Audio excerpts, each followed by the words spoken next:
Now, the question every investor faces, should I buy Reliance for short-term gains or long-term wealth building? Short-term trading in Reliance requires understanding technical analysis, price charts, support and resistance levels, trading volumes.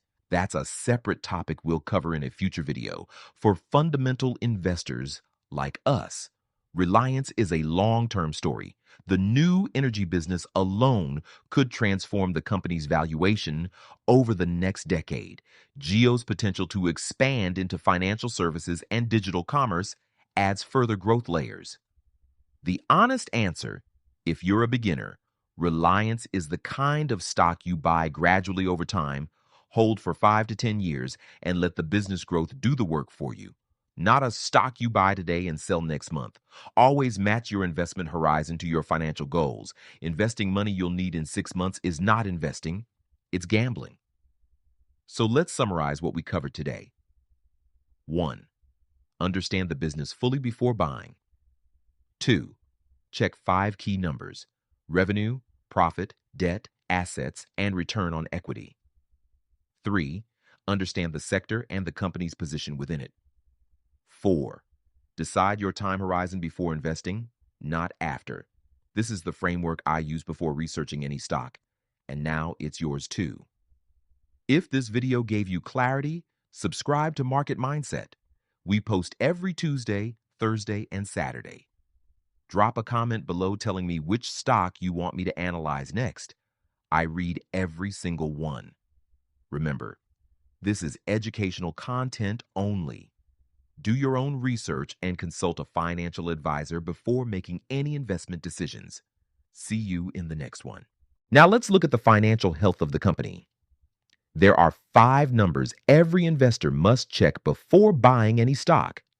Number 1, revenue. Revenue is the total money a company earns from its business. Reliance's annual revenue is approximately 10 lakh crore rupees, making it India's largest company by revenue. Growing revenue year on year is a positive sign. Number 2, net profit. Revenue alone means nothing if the company isn't profitable. Reliance reported a net profit of approximately 79,000 crore rupees in their last financial year. Consistent profit growth tells you the business is genuinely working. Number 3, debt. This is the one most beginners ignore completely. And it's where many investors get hurt. Debt means how much money the company has borrowed. Reliance carries significant debt due to its massive expansion. But importantly, their cash flow is strong enough to service that debt comfortably. Always compare debt to the company's ability to repay, not just the raw number. Number 4, assets. Assets are everything the company owns: factories, land, equipment, investments. Reliance has assets worth over 17 lakh crore rupees.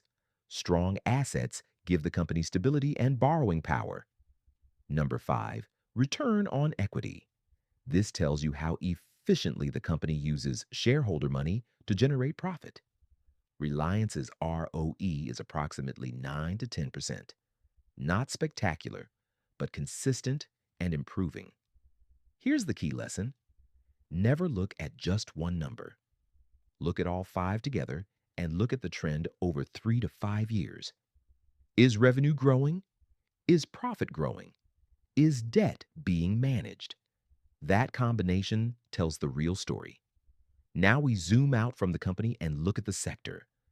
Reliance operates in multiple sectors, but let's focus on their core: oil and gas refining and telecom. In oil and gas, India is the world's 3rd largest oil consumer. Demand is not disappearing anytime soon. Reliance's Jamnagar refinery processes around 1.4 million barrels per day, giving them enormous scale and cost advantages over competitors.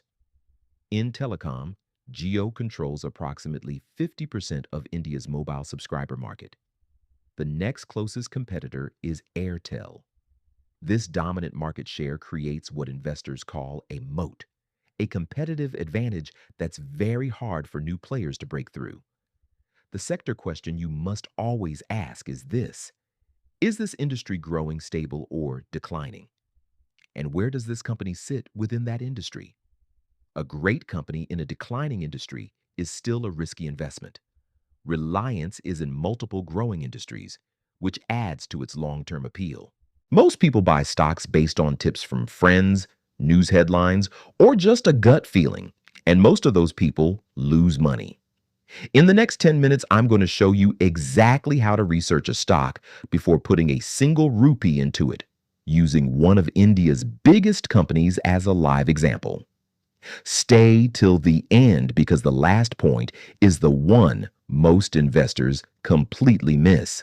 Welcome to Market Mindset, where we break down the stock market clearly, honestly, and without the noise.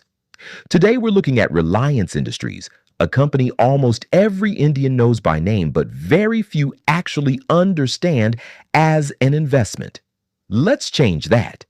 Before investing in any company, the first question is simple: how does this business make money? Reliance Industries is not one business, it's five. First, oil and gas. This is where Reliance started. They refine crude oil and sell petroleum products. Their Jamnagar refinery is one of the largest in the entire world. Second, retail. Reliance Retail is India's largest retailer. Think GeoMart, Smart Bazaar, Trends, thousands of stores across the country. Third, telecom. Jio completely disrupted India's telecom industry in 2016 by offering nearly free data. Today, Jio has over 450 million subscribers, making it India's largest telecom operator. Fourth, media and entertainment. Reliance owns Network 18, which includes CNN News 18, CNBC TV 18, and Colors TV. Fifth, new energy. Reliance is now investing heavily in solar energy and green hydrogen. This is their bet on the future. Why does this matter for you as an investor? Because a company with 5 different revenue streams is far less risky than a company dependent on one business. If oil prices crash, Jio and retail still generate revenue. This diversification is one of Reliance's biggest strengths.